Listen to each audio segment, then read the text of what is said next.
મહેસાણાથી સમાચાર ઊંઝામાં જીરાની ચોરીનો ભેદ ઉકેલી પોલીસે વકીલ સહિત 5 આરોપીની ધરપકડ કરી। તપાસમાં ચોરીનો મુખ્ય સૂત્રધાર ગુજરાત હાઈકોર્ટનો વકીલ હોવાનું સામે આવ્યું। ઉનાવામાં ખોડિયાર એસ્ટેટના ગોડાઉન નંબર 13, 14 અને 15માં તસ્કરો ત્રાટક્યા હતા। ડિસેમ્બર અને જાન્યુઆરી મહિનામાં તસ્કરોએ ગોડાઉનના તાળા તોડી કુલ 3 કરોડ 2 લાખની કિંમતના જીરાની 2400 બેગની ચોરી કરી। સીસીટીવી ફૂટેજમાં દેખાયેલા ટ્રકના નંબર અને ટેકનિકલ સેલના ડેટાના આધારે પોલીસે તપાસ શરૂ કરી। ત્યારે જાણવા મળ્યું કે ચોરી પાછળ પાટણ કોર્ટ તેમજ અમદાવાદ હાઈકોર્ટમાં વકીલાત કરતા ઇકરામ મેમણની સંડોવણી છે।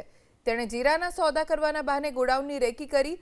આરોપી વકીલ સામે અગાઉ વડોદરામાં અપહરણ તેમજ હાલોલમાં બળાત્કારનો ગુનો નોંધાયેલો છે। જો કે આ કેસમાં હજુ 2 આરોપી પોલીસ પકડથી દૂર છે। એક પછી એક જ્યારે આ લોકોને બોલાવીને પૂછપરછ કરવામાં આવી ત્યારે એમનું એકબીજા સાથેનું કનેક્શન કઈ રીતનું છે એ દિશામાં અમને સફળતા મળેલી અને આ ગુનો તેમણે કરેલો છે એની કબૂલાત કરેલી। સાથોસાથ એમણે જે જગ્યાએ આ ચોરીનું જીરું વેચાણ આપેલું એ વેચાણ આપેલા જીરુને પણ અમે કઈ જગ્યાએ કઈ પેઢી ઉપર વેચાણ આપેલું છે એની તપાસ કરતા આરોપીઓ પાસેથી 46,65,000 રૂપિયા રોકડા મળી આવેલા, 110 જીરાની ભરેલી બેગો મળી આવેલી અને અમે આમની પાસેથી આ મુદ્દામાલ કબજે કરેલો છે।